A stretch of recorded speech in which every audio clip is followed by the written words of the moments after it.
CIET NCERT द्वारा प्रस्तुत है ये कार्यक्रम ताजमहल करिश्माए कारीगरी।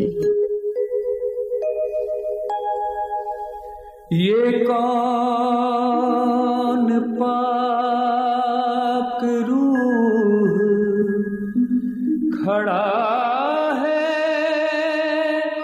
मज़ार पर, ये है सफेद पोश मिसाले इश्क हसी ताजमहल, हसी ताजमहल। ये कौन पाक रूह खड़ा है मज़ार पर, ये है सफेद पोश मिसाल इश्क हसी ताजमहल। दुनिया में सबसे खूबसूरत इमारत या अमिट रोमानी इश्क की दास्तान का जिक्र होता है तो सबसे पहले तसव्वुर में आता है बेमिसाल ताजमहल।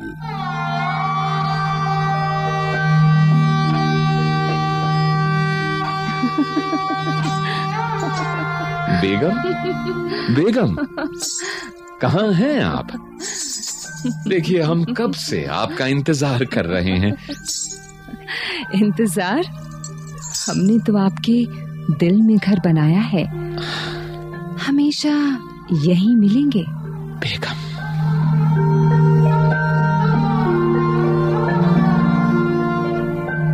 ये अमर दास्तान है इश्क की जिंदा निशानी की, एक मज़ारे उल्फत की, एक जज्बे की शिद्दत की, और इन सब से ऊपर ये दास्तान है एक वादे को वफा करने की।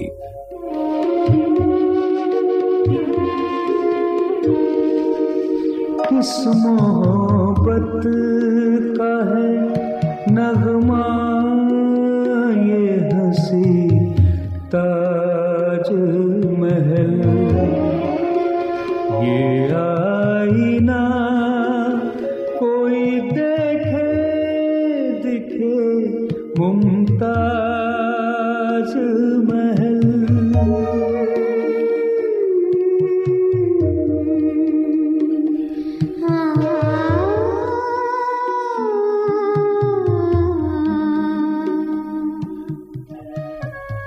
सन 1631 इस्लामी कैलेंडर के मुताबिक 1040 हिजरी, मध्य भारत के दक्कन में बुरहानपुर के नजदीक जंग के कैंप के टेंट के अंदर रात का आखिरी पहर, शाहजहां की बीमार तीसरी बेगम मुमताज महल आखिरी सांसें गिन रही थीं। मुमताज बेगम, शहंशाह हिंद को इतना कमजोर तो न जाना था।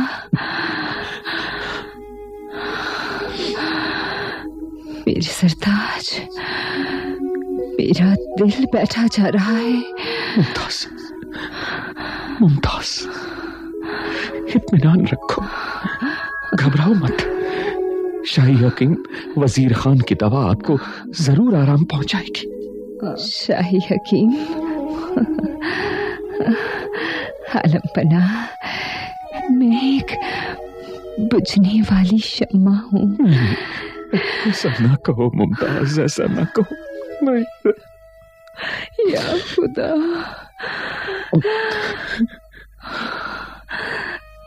मेरे सरताज, क्या मेरी दुनिया से जाने के बाद भी आप मुझे याद करेंगे? बेगम, आप ऐसा क्यों कह रही हैं? जब तक ये दिल धड़कता रहेगा आप हमेशा इस दिल में ही रहेंगी।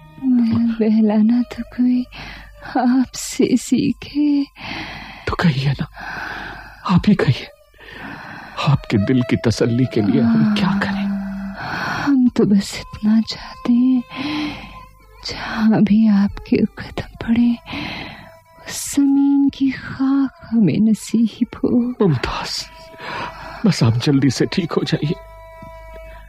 हम आपके सिर की कसम खाकर कहते हैं कि हम आपके लिए एक ऐसी मोहब्बत की यादगार,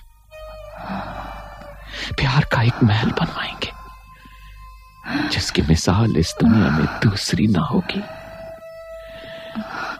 खुदा करे बस आप ठीक हो जाए। ये मेरे बस में नहीं। मुमताज, एक ख्वाहिश है, मेरी कब्र भी उसी में बनवाइएगा, जहां हम कयामत तक आपका पुरसुकून इंतजार कर सकें। बेगम, हम आपको खौल देते हैं, खौल देते हैं आपको बेगम। अल्लाह हाफ़िज़। बेगम,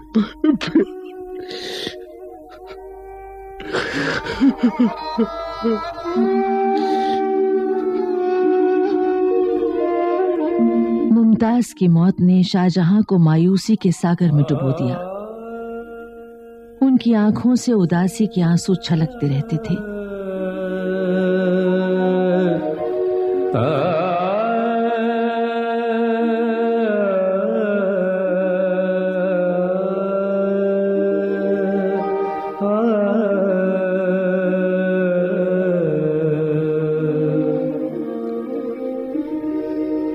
क्या करे तन्हा सही,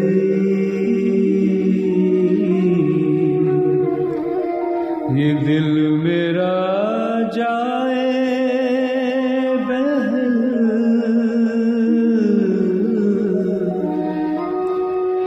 क्यों चश्मे तर आज भी है,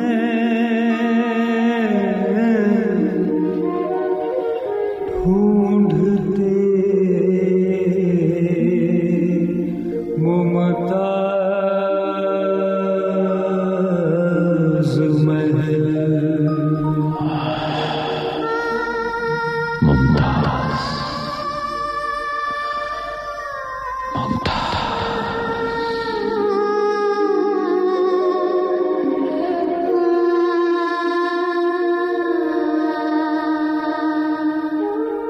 उनके एक शाही शायर लिखते हैं कि एक रात में शाहजहां के सारे बाल सफेद हो गए थे।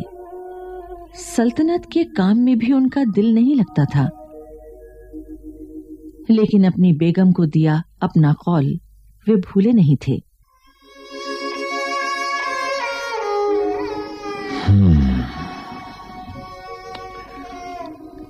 यही ठीक है,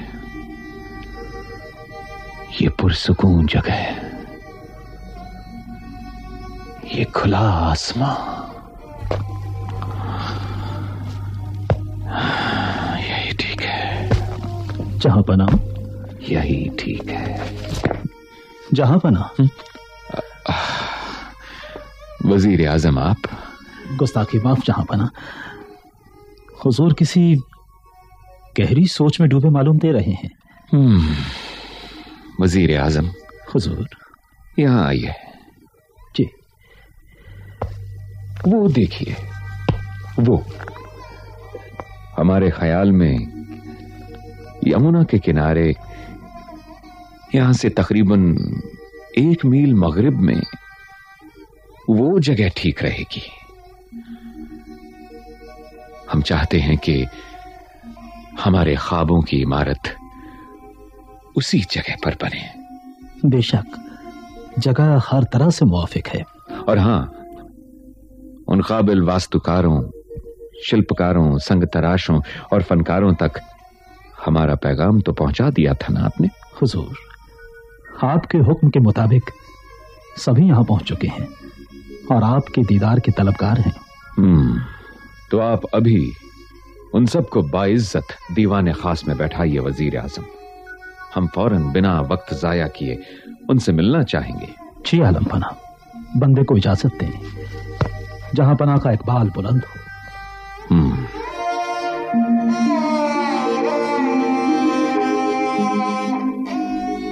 अब्दुल हमीद लाहौरी, जो सुपरिंटेंडेंट आर्किटेक्ट थे, उन्होंने ऐतिहासिक दस्तावेज बादशाहनुमा में ताजमहल की तामीर का ब्यौरा दिया है।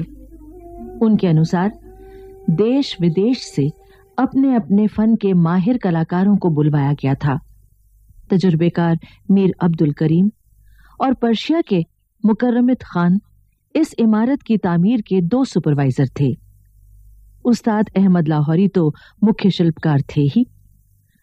तुर्की से इस्लामी बुर्जों को बनाने वाले इस्माइल अफंदी, कई कलाओं के माहिर उस्ताद कादिर जमा खान, एक उम्दा संग तराश आमिर अली, इराक के वास्तुकार उस्ताद ईसा, लाहौर के मशहूर सुनार कासिम खान, दिल्ली के शिल्पकार चिरंजीवी लाल, ईरान के कैलीग्राफर अमानत खान और मुख्य मिस्त्री मोहम्मद हनीफ क्रिएटिव टीम के मुख्य सदस्य थे। शाहजहां बार बार इन फनकारों से मिलते, बहस करते, अपने सुझाव देते और उनसे सलाह लेते।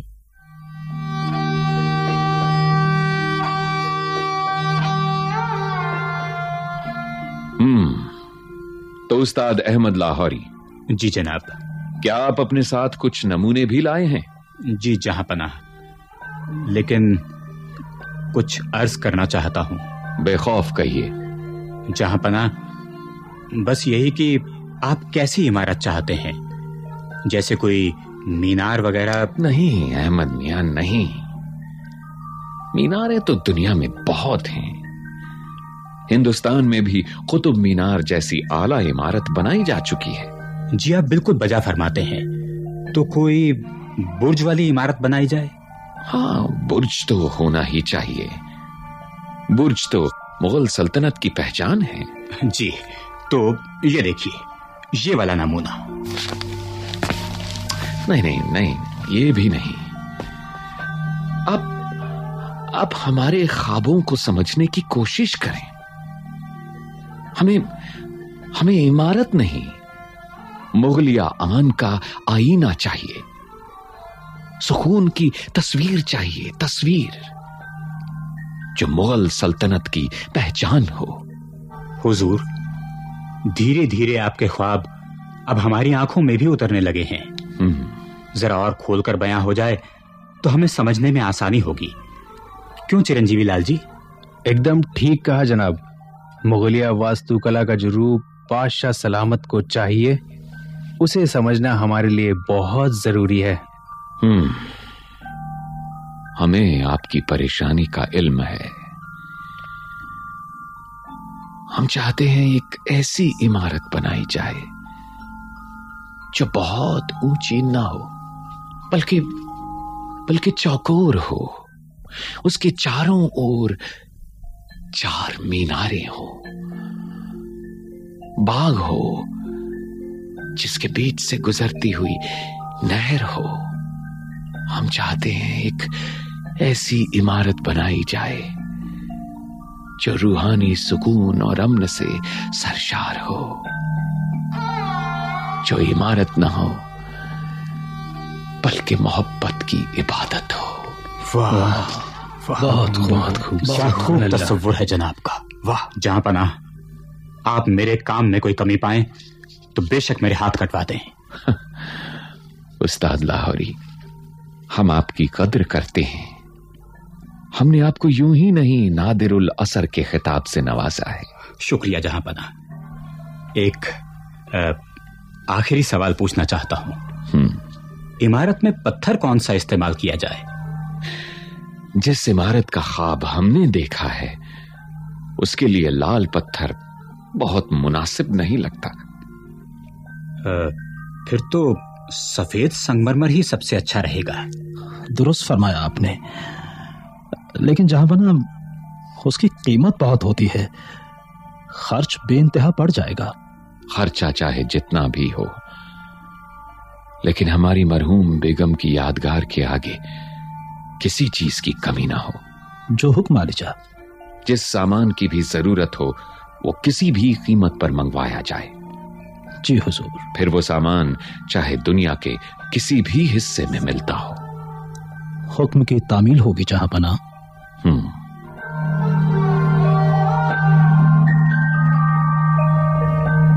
एक दो नहीं, बार बार शाहजहां ने फनकारों के साथ बैठकें की, अपने सुझाव दिए। तब इमारत के एक एक पहलू को अपनी मंजूरी दी। आखिर बेगम की मौत के 1 साल बाद सन 1632 में ताजमहल की तामीर का काम शुरू हो गया।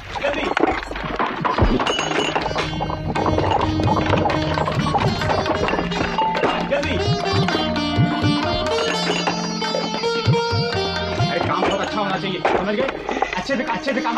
अपने सर्वश्रेष्ठ काम को अंजाम देने में कारीगरों ने दिन रात एक कर दिया। ये क्या कर रहे हो? देखते नहीं संगमरमर का किनारा टूटा हुआ है, इसे दूर फेंको और साबुत पत्थर लाओ।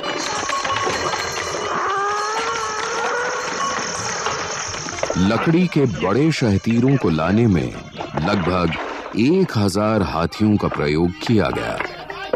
सैकड़ों घोड़ों, खच्चरों और बैलगाड़ियों को सामान ढोने के काम में लगाया गया। ये मुझे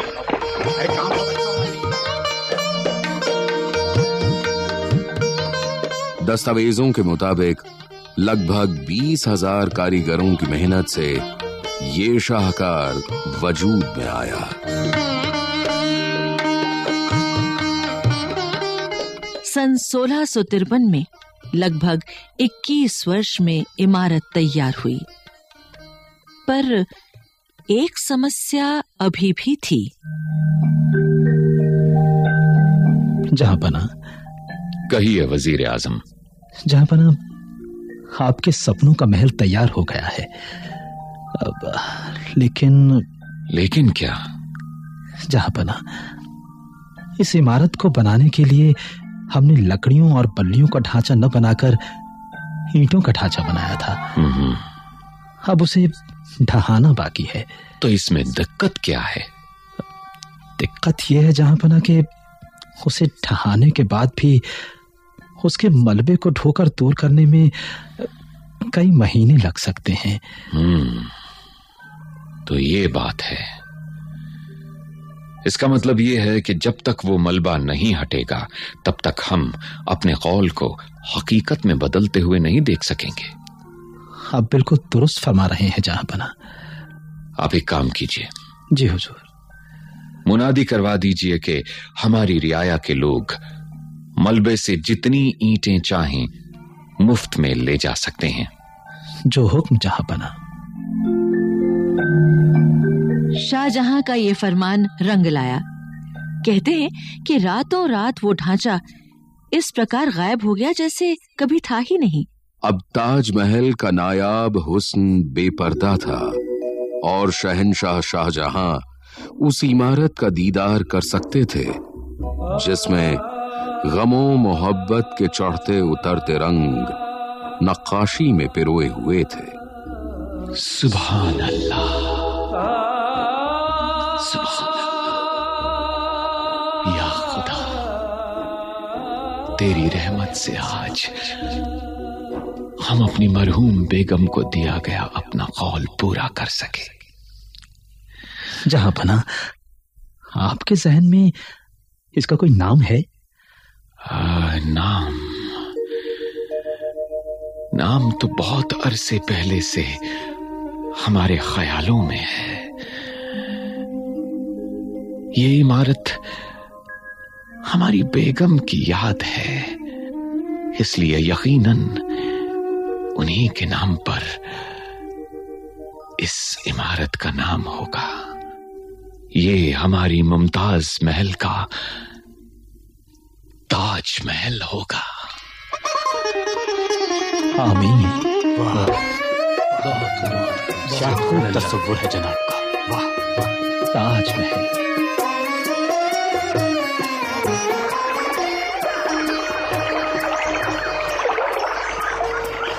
बहुत खूब, बहुत खूब, सुभान अल्लाह। ताजमहल के चारों ओर का ये बाग, ये चमन, मानो जन्नत का नजारा है। ये ताजमहल नहीं, हमारा ख्वाब ही है।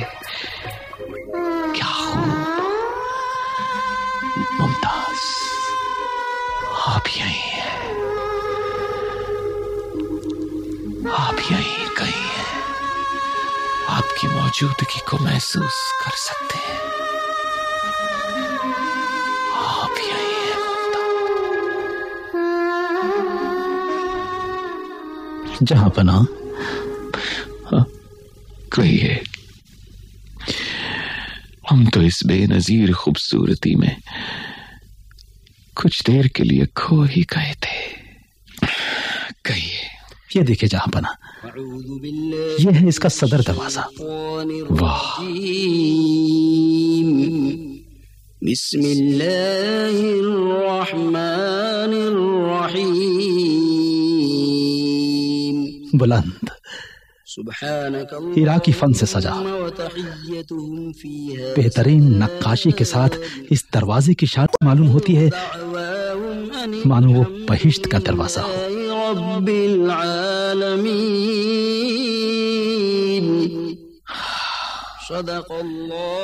खूबसूरती बेमिसाल। आमीन। ये तो कुरान की आयतें हैं।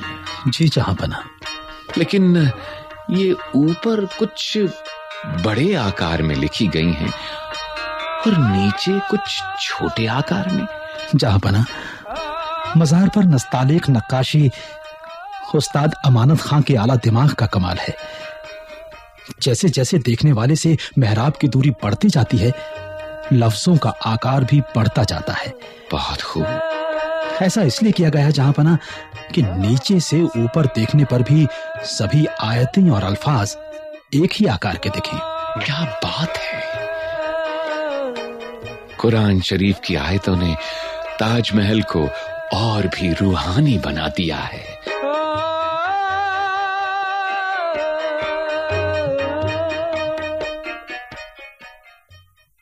और देखिए, पूरे आधार पर यह विशाल गुंबद है जो आपके हुक्म से खालिस सफेद संगमरमर से बना है। बहुत खूब। और इस गुंबद जैसी ही ये चार छतरियां तो इसकी खूबसूरती में और चार चांद लगा रही हैं। जी हुजूर। लेकिन पता नहीं क्यों हमें ये मीनारें बाहर की ओर झुकी हुई लग रही हैं।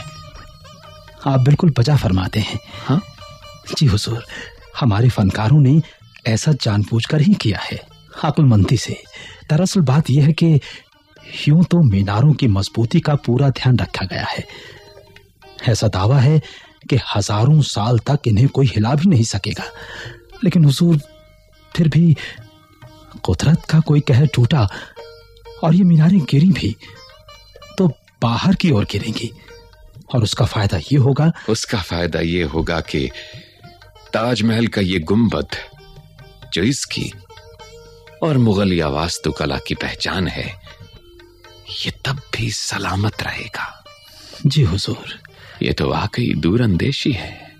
जी, जरा नवाज़ी का शुक्रिया। आइए जहां बना, अब अंदर चलें।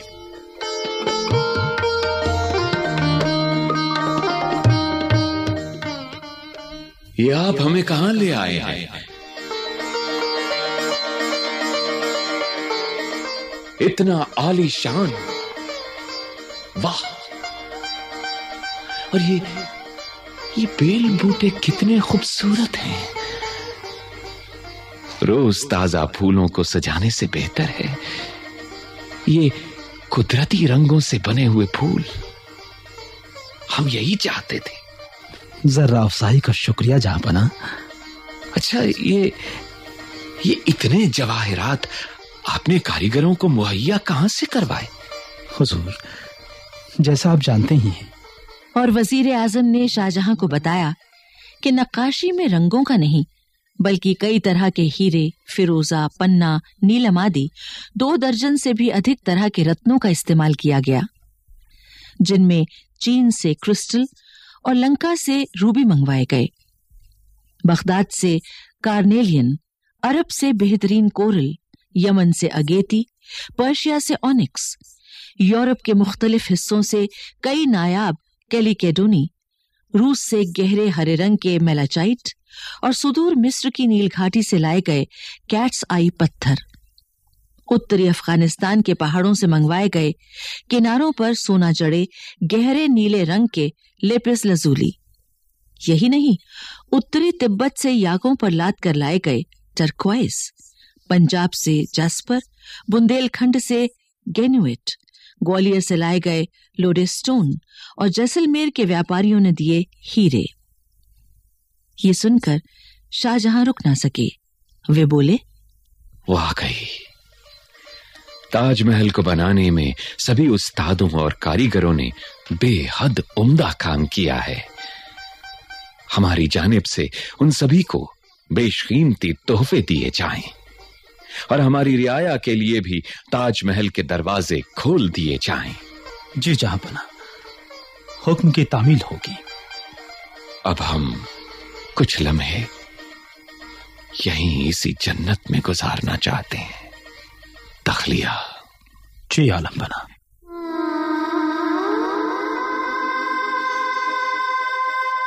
मुमताज, हमने अपना कौल पूरा किया। अब देख रही हैं ना, अब कहाँ है मुमताज? हमने तो आपके दिल में घर बनाया है, हमेशा यहीं मिलेंगे। बेगम, हमने अपना कौल पूरा किया। मुमताज गुजर गईं, शाहजहां भी गुजर गए, लेकिन जब तक ताजमहल है, उनकी अनूठी दास्तान इश्क हमेशा जिंदा रहेगी।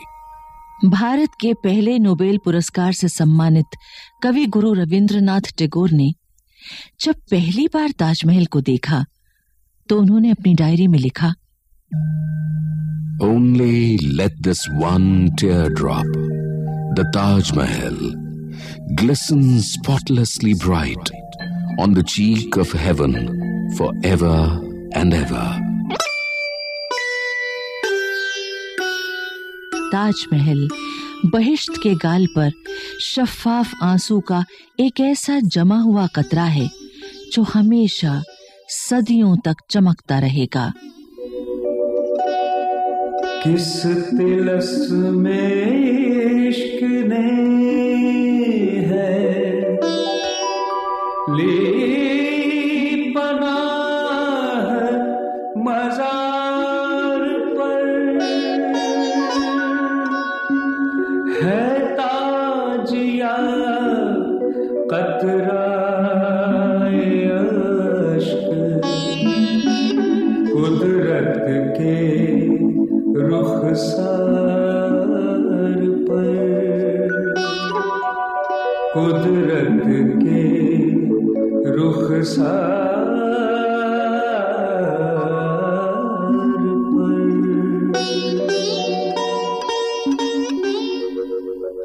ताजमहल करिश्माए कारीगरी। अभी आप सुन रहे थे ये कार्यक्रम। शोध एवं आलेख डॉक्टर जितेंद्र सिंह, विषय संयोजन जयप्रकाश विलक्षण, भाषा परामर्श डॉक्टर नुमान खां और डॉक्टर चमन आरा, कलाकार जितेंद्र रामप्रकाश, सुचित्रा गुप्ता, बाबला कोचर, राजश्री त्रिवेदी, राजेश आहूजा, किशोर सहजानी तथा मोहम्मद आलम खां, संगीतकार हरभजन सिंह, गायन स्वर देवाशीष और अनुजा बिसारिया, तकनीकी नियंत्रण सतीश लाडे, ध्वनियांकन अमिताभ भट्टी और बटी लैंगलिंगडो तथा निर्माण ध्वनि संपादन एवं प्रस्तुति वंदना अरिमर्दन।